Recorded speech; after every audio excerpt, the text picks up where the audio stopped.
دوسرا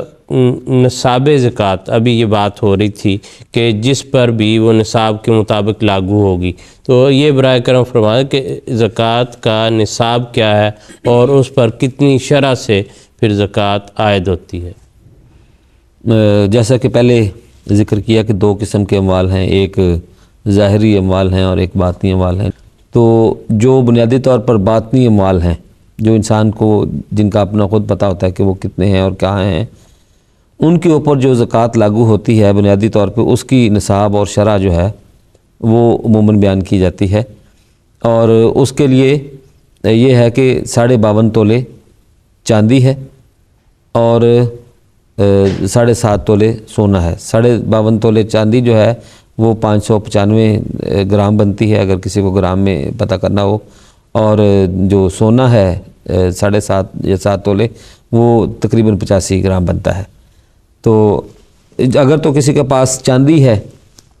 تو اس کے حوالے سے اس کو 52.5 تولے چاندی اگر ہو یا اس سے زیادہ چاندی ہو تو اس کے اوپر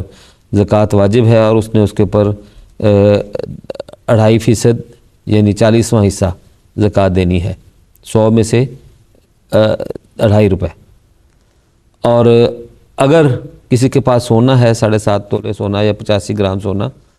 تو اس کے اوپر اس نے، یا اس سے زیادہ ہو اگر کسی کے پاس، تو اس کے اوپر اس نے 2.5% اسی طرح جیسے چاندی کے اوپر ہے زکوٰۃ ادا کرنی ہے۔ یعنی نصاب جو ہے سونے کا وہ 7.5 تولے ہے 85 گرام، اور چاندی کا زکوٰۃ 52.5 تولے ہے 595 گرام، اور ان کا جو ہے شرح جو ہے وہ 2.5% ہے، یعنی 100 میں سے 2.5 جو ہیں وہ ادا کرنے ہیں۔ تو اس حوالے سے چونکہ آج کل جو اصل زر ہے وہ سونا شمار ہوتا ہے، ہر جگہ پہ ویلیو جو ہے وہ سونے کے لحاظ سے چونکہ دیکھی اور پرکھی جاتی ہے، تو اس لحاظ سے حضور نے جو مقرر فرمایا ہے وہ یہی ہے کہ موجودہ زمانے کے حوالے سے چونکہ سونا مین ویلیو ہے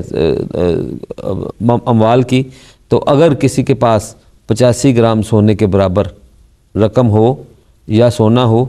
تو وہ زکوٰۃ اس کے اوپر یا اس سے زیادہ ہو تو زکوٰۃ ادا کرے گا۔ ہاں چاندی جو ہے اس کے لیے 52.5 تولے ہی اس کی جو ہے وہ نصاب ہوگا،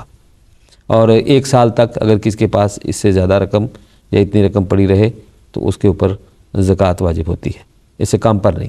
جزاکم اللہ خیر، بہت شکریہ۔